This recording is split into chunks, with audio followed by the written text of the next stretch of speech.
All right, welcome back to Mind and Magic. Lameth S. here writes, Dear FrAIter, I am sure you've covered this in a video, but I cannot find it. I have listened to your videos on changing one's negative mindset, and maybe those will suffice. What I'm curious about is coming to terms with all of this in a Christian context. Church teachings are pretty straightforward on the subject. Now, I do not believe that what you're doing is evil. If I did, I would not be here, but I feel that my ability to blossom in this regard is stunted by the belief that the path inherently is, or maybe I inherently am. I am certain you've covered this in the past at some point, beyond the mindset videos early on in the channel, and I'm just not seeing it. I know you're a very busy man and likely do not have time for a lengthy response. A video number will suffice. Thank you in advance. Yeah, I know I've covered it before in a video, but it's been so long that I don't remember which one it was. It could have been in a mailbag video because I do get asked this on occasion, but I'm not really certain. There's probably somebody out there who does know, and hopefully that person could tell us in the comments section which video it is. However, since it has been a while, I will talk about it a bit here. I was brought up by strict Christian parents, and when I was very young, they would move us from church to church. Just as we were getting settled in, without warning, we would pack up and go to a different church. Either they didn't like something about the church or someone at the church. I never found that out, but we started out Lutheran and then went to Baptist, and then they ended up at an evangelical church, which they eventually called home for many years. And in your formative years, the religion that you're brought up as ends up becoming part of your subconscious programming. And magic does have a lot to do with the subconscious mind, because the subconscious is our link to the divine. And if your core programming has taught you that magic is evil, you are probably going to have a difficult time doing magic. That subconscious programming will end up sabotaging you. So, how do you end up overcoming that? Well, it's the reason that I got into ceremonial magic as opposed to, say, witchcraft. Because when it comes to ceremonial magic, a lot of it is very Judeo-Christian in nature, which helps appease that part of my subconscious programming. It's very difficult to feel like you're doing something evil when you're calling on the archangels to come and be with you. Now, the churches are opposed to magic, and they make it seem like if you do it, you're going to wake up the next day and be like, "Hail Satan," all possessed by a demonic entity and whatnot, and that's just simply not the case. While you are in your magical training, you learn that you have the God-given authority over those type of spirits and can get them to do things for you. Now, there are many different aspects to ceremonial magic, and you could be one that just wants to work with angels. You may want to get into working with the Shem angels as opposed to Enochian, which are supposed to be angels. Supposed to be. Or the Goetia. You may want to just adopt the Judeo-Christian aspects of ceremonial magic and leave out all the Egyptian references and rituals. I had a problem with those myself at first. Nowadays, I could do just about any type of magic, high or low, and any tradition. It doesn't bother me anymore. I view a lot of the pantheons of gods, Greek and Roman and Egyptian deities, as more archetype and correspondence-based than anything else these days. But just starting out, I had a real problem with the subconscious programming that was instilled in me, not by my own choice, but by my upbringing. For most people, your religious beliefs were picked for you. My view on Christianity today is if everyone actually practiced the teachings, then the world would be a much better place. However, its biggest problem is that it is a lazy religion. It appeals to those who are just spiritually lazy. I mean, the entire premise is to save your soul and get to heaven, and the only thing you have to do to achieve that is just believe in Jesus, that he died on a cross for your sins, and that's it. You don't even have to get up and go to church on Sunday morning. As long as you're sorry for it and still believe in Jesus, you'll get to heaven. You don't really have to do anything. And so people end up still doing terrible things because none of it matters when all they have to do is believe in Jesus. You will do more spiritual work in just a few weeks or months of doing ceremonial magic than you ever did in your entire life of going to church. And I take no joy in saying this. As I've said, if everyone practiced the tenets of Christianity, forgiveness and love, then the world wouldn't be in the state that it's in. I wish that more were proactively engaged. But, say what you will about my parents, at least they shopped around for something that resonated with them, for something as important as your eternal soul. But most people just take the word for it of what they were brought up with and never really look any deeper than that, unfortunately. Now, when it comes to the church condemning magic as evil, we've gone over this before as well. Sorcery in the Bible is actually a mistranslation of the word pharmakia, which you can understand to be the root of the word pharmaceuticals. So when the Bible appears to condemn sorcery, it's actually condemning the use of pharmaceuticals.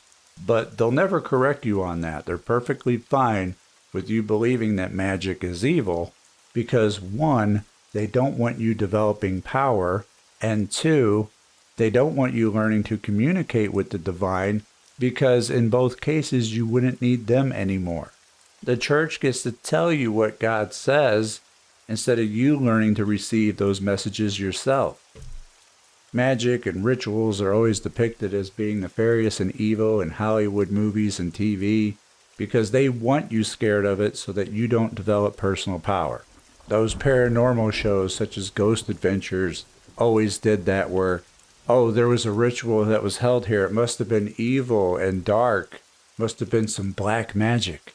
And they dramatize it as such. But the reality of ceremonial magic is you're going to be doing a lot of praying, a lot of meditating, a lot of invoking the archangels, and rituals that involve a lot of visualization, packed full of subconscious symbolism to help ground you, to help balance you, and to help purify you. And as such, you'll have more of a respect for the divine than you ever did in Christianity. Much of Christianity is driven by fear, the fear of going to hell. Because if they can't lure you in with the promise of heaven, then they're just as happy to do it with the threat of hell. When you've been in a ceremonial practice for some time, you won't need to fear that anymore. You can just simply ask about it yourself. The church will always tell you that they want you to have a relationship with God, but then when you actually do, they'll condemn you for it. And look, there's a lot of fallacies in the Bible too, such as free will. You were given free will, but if you choose wrong, you're going to go to hell. Well, that's not really free will. Well, you had the free will to go to hell. Well, that's kind of messed up. And a lot of the Bible is symbolic, not literal. When it says that Jesus was born of a virgin, the virgin represents Virgo. And there's a lot of astrology in the Bible that's hidden. That's what the occult is. The word occult means hidden. The truth of it is hidden away from you. And these are things that your conscious mind can understand, but your subconscious is still going to be programmed with the belief that you were raised with. And before you can address that and reprogram yourself, if you're going to do magic, it's best to choose something that aligns with that subconscious belief. And ceremonial magic is the closest thing there is. Just ask the God formed here how many times we invoke the angels. And there's demons you can evoke as well if you want. You were given authority and dominion over them as well. But I only recommend doing that if you are well advanced in your practice. Eventually, every magician confronts his personal demons. And I just had done a video on that subject. But magic itself is what you make it. It's neither good nor evil. It's a tool to be used. In its simplest form, it's just an instruction put into the subconscious mind for it to carry out and make changes or manifest things into your life. But your subconscious is the link to the divine, so you could say that God's doing it, and no one would be able to say otherwise. It's up to you whether you want to bring religion into it. It's up to you whether you want to invoke angels or evoke demons, the Egyptian gods, or the astrological planets, or do away with all those together and just do folk magic or witchcraft spells. There's so many different varieties and systems that one can choose from. For you, ceremonial magic involving the angels of the Shimhan Farash is probably the best fit. Golden Dawn style magic would probably be okay, although they do have a lot of Egyptian deities in there along with Judeo-Christian aspects. It has quite a mix of stuff, but that's where I started and that's how I reconciled, and I don't have a problem with any of it anymore. But I do understand the hesitation for newcomers to magic because I was there at one time myself.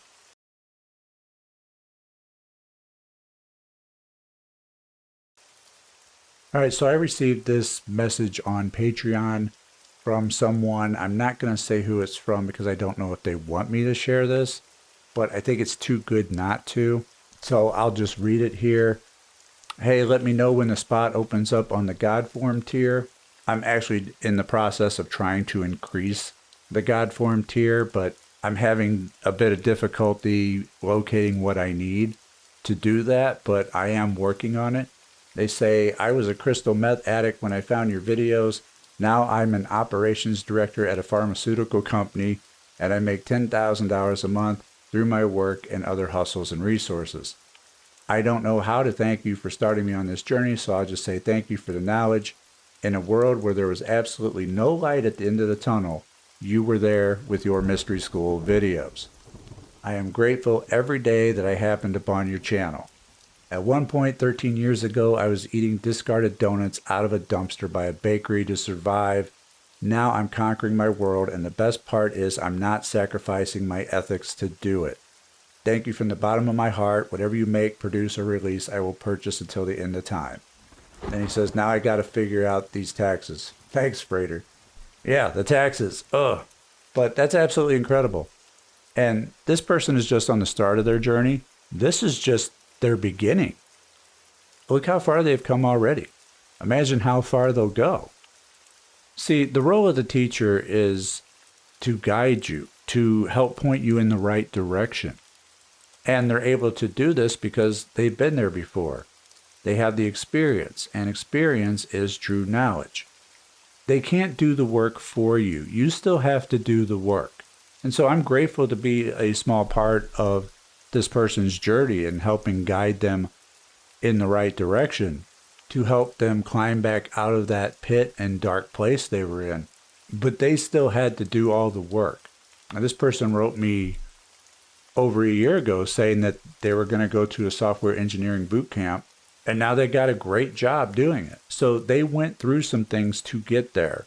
Magic isn't always, oh, snap your fingers and it instantly appears. It's about you making things happen with the help of your subconscious. You can't be lazy about it. If this person was, they wouldn't be in the place that they are now.